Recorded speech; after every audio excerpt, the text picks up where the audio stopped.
ಪದ್ಯ ರಚನೆ ಬಹಳ ಸೊಗಸಾಗಿರುವಂಥದ್ದು.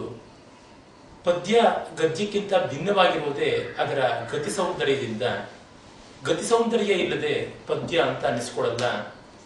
ಛಂದಸ್ಸು ಅದಕ್ಕೆ ಮೂಲಭೂತವಾದದ್ದು. ಛಂದಸ್ಸನ್ನ ಒಂದು ರೀತಿಯಾಗಿ ಯಾವುದೇ ಭಾಷೆಯ ಗುರುಲಘುಗಳ ವಿನ್ಯಾಸ ಅಂತ ಹೇಳ್ಬೋದು. ಗುರುಲಘುಗಳ ವಿನ್ಯಾಸ ಇಲ್ಲದೆ, ಅಂದರೆ ಯಾವುದನ್ನ ಉದ್ದ ಮತ್ತೆ ಗಿಡ್ಡ ಧ್ವನಿಗಳು ಅಂತ ನಾವು ಕರೀಬಹುದು, ಸ್ಟ್ರೆಸ್ಡ್ ಅಂಡ್ ಅನ್ಸ್ಟ್ರೆಸ್ಡ್ ಅಂತ ಇಂಗ್ಲಿಷ್ ನಲ್ಲಿ ಹೇಳ್ತೀವಿ. ಆ ರೀತಿಯಾದ ಒಂದು ವಿನ್ಯಾಸ ಇದ್ದೇ ಇರುತ್ತೆ. ಗದ್ಯದಲ್ಲೂ ಕೂಡ ಇದ್ದೇ ಇರುತ್ತೆ. ಆದರೆ ಪದ್ಯದಲ್ಲಿ ಅವುಗಳು ಒಂದು ನಿಯತವಾದ ಕ್ರಮದಲ್ಲಿ ಬರ್ತವೆ. ನಾನೀಗ ಮಾತಾಡ್ತಾ ಇರೋದು ಅದಕ್ಕೊಂದು ಗುರುಲಘುಗಳ ವಿನ್ಯಾಸ ಇರುತ್ತೆ. ಆದರೆ ಪದ್ಯದಲ್ಲಿ ನಾನು ಈಗ ಮಾತನಾಡುತ್ತಿರುವ ಬಗೆಯ ಹೇಳುವೆ ಅಂತಂದ್ರೆ ಆ ಒಂದು ಗುರು ಲಘುಗಳ ವಿನ್ಯಾಸದಲ್ಲಿ ಒಂದು ನಿಯತತ್ವ, ಒಂದು ವ್ಯವಸ್ಥೆ ಇರ್ತದೆ. ಆ ನಿಯತತ್ವ ವ್ಯವಸ್ಥೆಯಲ್ಲಿ ಒಂದು ಸೊಗಸು ಇದ್ದಾಗ ಆ ನಿಯತತ್ವದ ವ್ಯವಸ್ಥೆಯ ಸೊಗಸನ್ನ ಕಂಡು ನಾವು ಅದನ್ನು ಛಂದೋಬದ್ಧತೆ ಅಂತೀವಿ. ವಸ್ತುತಃ ಛಂದಸ್ಸಿಲ್ಲದೆ ಮಾತಿಲ್ಲ. ಅದರಿಂದಲೇ ಛಂದಸ ವಾಗುಚ್ಚರತಿ ಅಂತ ಹೇಳ್ತೀವಿ. ಛಂದಸ್ಸಿಲ್ಲದೆ ಯಾವುದೇ ಮಾತು ಹೊರಡೋದಿಲ್ಲ ಅಂತ. Any utterance is essentially prosody. ಆದರೆ ಆ ಅಟ್ಟರೆನ್ಸ್ ಉಚ್ಚಾರಣೆಯಲ್ಲಿ ಒಂದು ಕ್ರಮ, ಒಂದು ನಿಯತಿ ಬಂದಾಗ ವಿಶೇಷ ಅಂತೀವಿ. ಈಗ ಧ್ವನಿ ಇಲ್ಲದೆ ಸಂಗೀತ ಇಲ್ಲ. ಆದರೆ ಆ ಧ್ವನಿಗೆ ಒಂದು ಶ್ರುತಿಯ ಬದ್ಧತೆ ಮತ್ತು ಲಯದ ಸಿದ್ಧತೆ ಇದ್ದಾಗ ಅದು ಗಾನ ಅಂತ ಅನಿಸ್ಕೊಳ್ತದೆ. ವಸ್ತುತಃ ಗಾನ ಅನ್ನೋದು ಮೂಲತಃ ಬಂದಿರೋದು ಗೈ ಶಬ್ದನೆ ಅನ್ನುವ ಧಾತುವಿನಿಂದ, ಅಂದ್ರೆ ಟು ಸೌಂಡ್ ಅಂತ. ಅದರಿಂದ ಅದರ ಮಾಧುರ್ಯ ಎಲ್ಲ ಬರುವುದು ಶ್ರುತಿ ಲಯದ ಸ್ವಾರಸ್ಯದಿಂದ. ಆ ತರವೇನೆ ನಾವು ಛಂದಸ್ಸನ್ನು ಕೂಡ ನೋಡುವುದಾಗುತ್ತದೆ.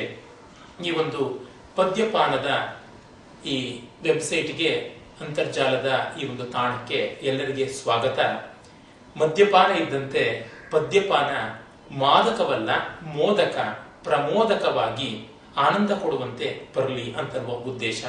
ಜೊತೆಗೆ ಮದ್ಯ ಯಾವ ರೀತಿ ಒಬ್ಬನ್ನ ಬಿಟ್ಟಿರದಂತೆ ಮಾಡುತ್ತದೆಯೋ ಅದರ ಸಂಗತಿ ಜೊತೆಗೆ ಆ ರೀತಿಯಾಗಿ ಪದ್ಯ ಜನರ ಮಾನಸದಲ್ಲಿ ಮತ್ತೆ ಅವಿನಾಭಾವದಿಂದ ಇರಲಿ ಅನ್ನುವಂಥದ್ದು ನಮ್ಮ ಅಪೇಕ್ಷೆ. ಅದರ ಜೊತೆಗೆ ಛಂದೋಬದ್ಧ ಕವಿತೆಯ ರಚನಾ ರಹಸ್ಯದ ಸ್ವಾರಸ್ಯ ಏನು ಅಂತ ತೋರ್ಪಡಿಸಿಕೊಳ್ಳುವುದು ನಮ್ಮ ಮುಖ್ಯ ಉದ್ದೇಶ. ಸಾಮಾನ್ಯ ಛಂದಸ್ಸಿನ ಪಾಠಗಳನ್ನೆಲ್ಲ ಮಾಡುವಾಗ ಏನಾಗುತ್ತದೆ ಅಂದರೆ ಒಂದು ಯಾಂತ್ರಿಕ ಆಗುತ್ತದೆ. ಎಷ್ಟೋ ಸರ್ತಿ ಅದೊಂದು ರೀತಿ ಪೋಸ್ಟ್ ಮಾರ್ಟಮ್ ಅಂತ ಮಾಡುವಂಥದ್ದಾಗುತ್ತದೆ. ಕಾಲೇಜುಗಳಲ್ಲಿ, ಬೇರೆ ಬೇರೆ ಪರೀಕ್ಷೆಗಳಲ್ಲಿ ಒಂದು ಪದ್ಯ ತೆಗೆದುಕೊಂಡು ಅದರ ಗುರು ಲಘು ಹಾಕಿ, ಇದು ಚಂಪಕಮಾಲೆ ವೃತ್ತ, ಇದು ಉತ್ಪಲಮಾಲಾ ವೃತ್ತ, ಇದು ಶಾರ್ದೂಲ ವಿಕ್ರೀಡಿತ, ಇದು ಕಂದ, ಇದು ಭಾಮಿನಿ, ಇದು ಸಾಂಗತ್ಯ, ಇದು ಚೌಪದಿ ಅಂತ ಹೀಗೆಲ್ಲ ಬಿಡಿ ಬಿಡಿಯಾಗಿ ಹೇಳ್ತೀವಿ. ಆದರೆ ಅದನ್ನು ಬರೆಯೋದು ಹೇಗೆ ಅಂತ ಮಾತ್ರ ತೋರ್ಪಡಿಸೋಲ್ಲ. ಬರೆಯೋದಕ್ಕೆ ತುಂಬಾ ದೊಡ್ಡ ತೊಡಕಿದೆ, ಅದು ಆಗದೇ ಇರುವಂತದ್ದು ಅಂತೆಲ್ಲ ಅಂತಾರೆ. ಆದರೆ ಅದು ಹಾಗಲ್ಲ. ಸ್ವಲ್ಪ ಕಷ್ಟ ಇರಬಹುದು, ಆದರೆ ಅದು ಪರಮ ಕಷ್ಟ ಅಲ್ಲ. ಕಷ್ಟ ಸಾಧ್ಯ ಇರಬಹುದು, ಅಸಾಧ್ಯವಲ್ಲ, ದುಸ್ಸಾಧ್ಯವಂತೂ ಅಲ್ಲವೇ ಅಲ್ಲ ಅನ್ನುವುದನ್ನು ತೋರ್ಪಡಿಸುವಂತೆ ನಾವು ಈ ಒಂದು ಕೆಲಸವನ್ನ ಕೈಗೊಂಡಿದ್ದೀವಿ. ಇದಕ್ಕೆ ಆಕರ್ಷಕವಾದ ಹೆಸರು ಕೊಟ್ಟ ನಮ್ಮ ಸಂಸ್ಕೃತ ಕವಿ ಡಾಕ್ಟರ್ ಆರ್ ಶಂಕರ್ ಮತ್ತೆ ಈ ಒಂದು ಪದ್ಯಪಾನದ ಯೋಜನೆಯಲ್ಲಿ ತುಂಬಾ ಆಸ್ಥೆ ವಹಿಸಿ ದುಡಿತಾ ಇರ್ತಕ್ಕಂಥ ಇನ್ನಿತರ ಮಿತ್ರರು ಯಾರಿದ್ದಾರೆ, ಶ್ರೀಶಕಾರ್ ಅಂತ, ರಾಮಚಂದ್ರ, ರವೀಂದ್ರ ಹೊಳ್ಳ ಮತ್ತು ಸೋಮಶೇಖರ್ ಶರ್ಮಾ, ಈ ತರದ ಎಲ್ಲ ಸ್ನೇಹಿತರಿಗೂ ಕೂಡ ವಿಶೇಷ ಕೃತಜ್ಞತೆ ಸಲ್ಲುತ್ತದೆ. ಕಣ್ಣೀರಿಲ್ಲದೆ ಕವಿತೆಯ ರಚನೆ ಛಂದೋಬದ್ಧವಾಗಿ ಮಾಡುವುದು ಹೇಗೆ ಅನ್ನುವುದು ಇಲ್ಲಿಯ ಮುಖ್ಯ ಉದ್ದೇಶ.